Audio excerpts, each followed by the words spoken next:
I don't necessarily have an idea in my mind of what I'm going to draw or what I'm going to make it look like. I just allow myself to make those marks without specifically directing myself to have a final outcome.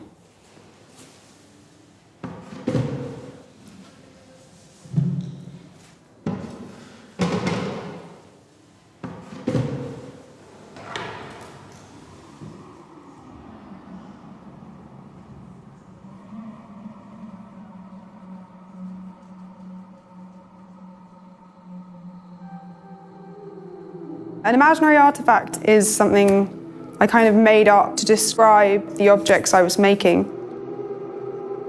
What I think of as an imaginary artifact is quite literal. I'm imagining an artifact that could have existed in another world.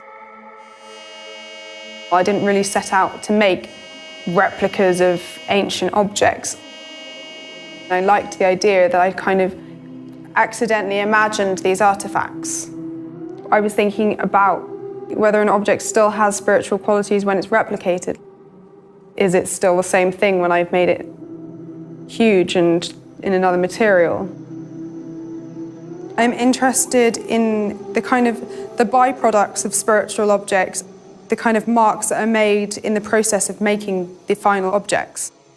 Whether or not the marks left behind on the ceilings add to the spiritual qualities of the places. What's drawn me to 3D printing is that I'm able to replicate my work at a large scale.